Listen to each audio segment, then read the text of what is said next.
यहाँ पर शिलान्यास भी हुए, लोकार्पण भी हुए, और गर्ल्स कॉलेज का जो काम हाथ में लिया गया है उसके लिए मैं इनको साधुवाद दूंगा कि जो वादा मैंने इनसे करवाया था, मेरे दिमाग में आ गई। अशोक पाटिल बैठे हुए हैं और इतने काम बढ़ चढ़ के कर रहे हैं, ये अस्पताल के भी और सब कामों में इन्होंने की भागीदारी रही। पहली बार मैं मुख्यमंत्री था तब भी अकाल पड़ा हुआ था भयंकर। अकाल सूखे में हमने ये एयरपोर्ट बनाया, आपका एयर स्ट्रीम बनाई है, अशोक पाटिल की सुझाव भी बनाई थी उस जमाने में, बन गई पूरी वो। इन्होंने कहा मैं भागीदारी निभाऊंगा उसके अंदर, वो निभाई इन्होंने। इस प्रकार से जब सेंट्रल यूनिवर्सिटी का काम प्रोग्राम चल रहा था, सचिन पायलट जी बैठे हुए थे, सब नेता बैठे हुए थे, नाथुराम जी थे वहाँ पर, हमने इनको बुलाया मंच पे और सबके सामने मुझे यकीन था, इसलिए मैंने बुलाया कि भाई आप एक गर्ल्स कॉलेज बनाओ, लड़कियों की शिक्षा भी आगे बढ़नी चाहिए, लड़के पीछे नहीं रहनी चाहिए, और लड़कियों की शिक्षा भी समाज में उतनी आवश्यक है जितना लड़कों की शिक्षा है। ये सोच आपको भी हमको भी संदेश देना चाहिए, आम समाज को, आम लोगों को, क्योंकि आपको मालूम, मैंने कहा पानी बचाओ, बिजली बचाओ, सबको पढ़ाओ, वृक्ष लगाओ और बेटी बचाओ। पानी बचाना जरूरी है, बहुत पानी नीचे जा रहा है। मानसून अच्छा आ गया, उसके लिए आप सबको बधाई कि तीसरी साल लगातार शानदार मानसून आ रहा है। किसानों के चेहरे में मुस्कुराहट है, आम आदमी के चेहरे में मुस्कुराहट है, परंतु ये तब आएगा बार बार तो वृक्ष लगेंगे, अधिक से अधिक वृक्ष लगेंगे, हरियाली होगी, फॉरेस्ट के एरिया बढ़ेंगे, तब जाकर के ये आपके मानसून की संभावना बनेगी, हरा भरा प्रदेश होगा, खुशहाली आएगी प्रदेश के अंदर। इसलिए मैंने कहा, और पानी का जो आज समस्या है वो भी कम होगी, वाटर हार्वेस्टिंग होगा सतही, बिजली बचाना जरूरी है, क्यों कितनी पैदा बिजली करो, व्यर्थ गंवाएंगे तो तकलीफ रहेगी। और वो राजस्थान प्रदेश है देश के अंदर जहाँ कटौती नहीं होती है, अभी कटौती करनी पड़ी 2-3 बार, मुश्किल है क्योंकि पूरे उत्तर भारत में तकलीफ आ गई थी, वरना अन्य राज्यों में आपको दिल्ली सहित गुजरात हो, महाराष्ट्र हो, कटौती चलती रहती बिजली के वहाँ पर। इसलिए मैंने कहा कि ये जो नारा दिया गया वृक्ष लगाने का, चाहे पानी बचाने का, बिजली बचाने का और शिक्षा का और बेटी बचाने का, शिक्षा के अंदर आपको मालूम है कि राजस्थान बहुत आगे बढ़ रहा है। आज आईआईटी यहाँ पे आ गई जोधपुर के अंदर, आईआईएम आ गया जो राष्ट्रीय प्रतिष्ठित संस्थान है उदयपुर के अंदर, ट्रिपल आईटी आ रही है कोटा के अंदर, वो सैंक्शन हो चुकी है केंद्र सरकार से, निफ्ट आ गई, एम्स आ गया जोधपुर के अंदर, केंद्रीय विश्वविद्यालय आ गया आपके अजमेर किशनगढ़ के अंदर, वर्ल्ड क्लास यूनिवर्सिटी आने की बात चल रही है जयपुर के अंदर, फिर 7 यूनिवर्सिटी हमने नई खोली है, अभी जल्दी प्रारंभ होगी वो। पूरा एरिया कवर कर रहे हैं और 22 विश्वविद्यालय आ चुके हैं प्राइवेट सेक्टर के अंदर, 22 विश्वविद्यालय आ चुके हैं राजस्थान के अंदर। इस प्रकार से शिक्षा का हब बन रहा है। करीब 150 इंजीनियरिंग कॉलेज खुल चुकी है, नर्सिंग कॉलेज खुल चुकी है, मेडिकल कॉलेज खुल चुकी है, और प्राइवेट सेक्टर में 1000 कॉलेज को पार कर जाएंगे, ऐसी स्थिति है। 300 गर्ल्स कॉलेज खुल चुकी है। इसलिए अशोक पाटिल जी को मैंने कहा है कि आपकी कॉलेज भी उस स्तर की बने कि किशनगढ़ में पूरे प्रदेश की और देश की लड़कियां आगे पढ़ने के लिए लालायित रहे, तो वहाँ पर जाए हम पढ़ें।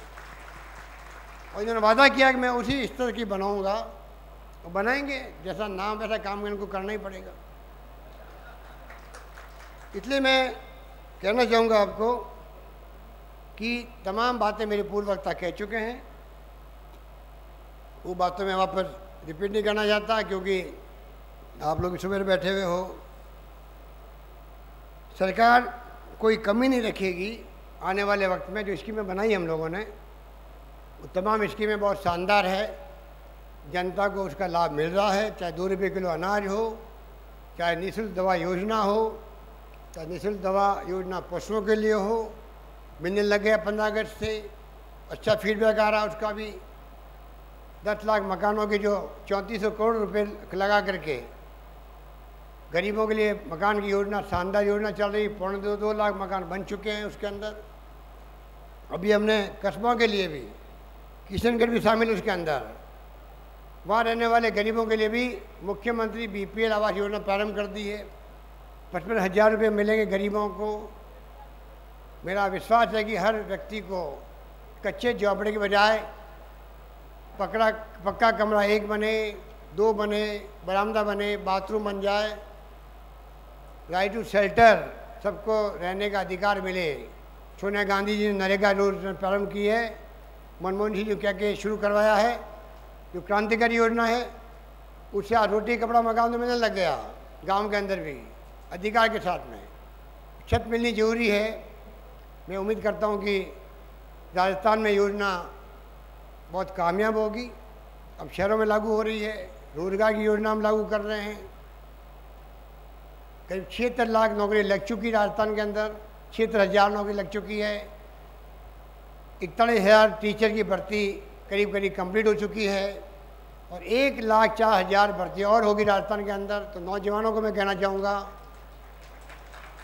आने वाले वक्त के अंदर हर क्षेत्र में, हर विभाग में नौकरियों के द्वार खुलेंगे। ये व्यवस्था हमने कर दी है। इस प्रकार से हर क्षेत्र में हम लोग आगे बढ़ रहे हैं।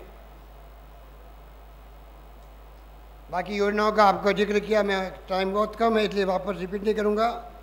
एक योजना जो मैं समझता हूँ, दुरू मियाँ साहब ने इशारा किया आपको, निसंतान जो परिवार है वो योजना अभी पॉपुलर नहीं हो पाई है, जिसके लिए हमने कहा है कि BPL परिवारों के निसंतान परिवार को अगर उनका इलाज हो सकता होगा अस्पताल के अंदर तो सरकार उनका इलाज करवाएगी, क्योंकि हर इंसान की, हर परिवार की इच्छा होती है उनके घर में लड़का लड़की परिवार बढ़ने के लिए हो।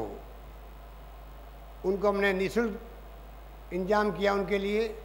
अभी मैंने बजट में घोषणा की है, चाहे वो पूरे 33 जिले के अंदर जो डॉक्टर फर्टिलिटी केंद्र बनाएंगे, क्लिनिक बनाएंगे निसंतान दंपतियों के लिए इलाज कराने का, उनको हर जिले में 1 करोड़ रुपये सरकार देगी फर्टिलिटी क्लिनिक बनाने के लिए, जिससे कि वो वहाँ पर, सब लोग जयपुर आ नहीं सकते हैं, 2-3 जगह ही चल रहे हैं अभी राजस्थान में, हर जिले में सुविधा मिले।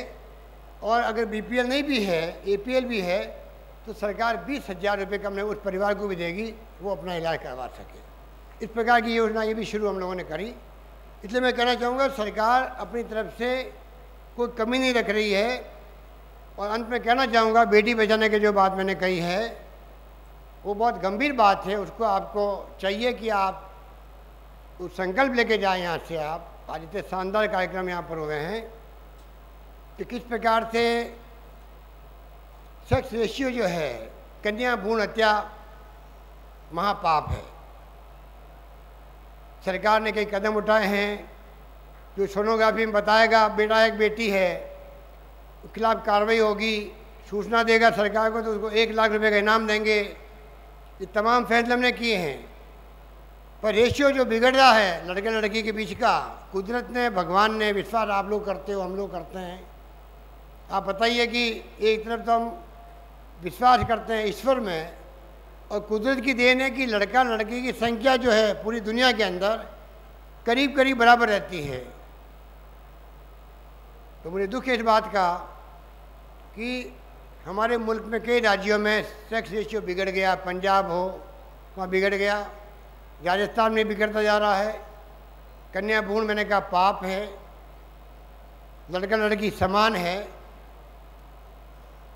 और अगर लड़कियां पैदा कम होगी, लड़के पैदा ज़्यादा होंगे, ऐसी स्थिति है कई गाँव के अंदर, तो शादी कहाँ करेगा लड़का, बताइए आप। ऐसी स्थिति बनी है कई गाँव के अंदर, बाहर जाके शादी करनी पड़ रही है। ये रेशियो कभी नहीं बिगड़ना चाहिए और हम खुद पाप करते हैं।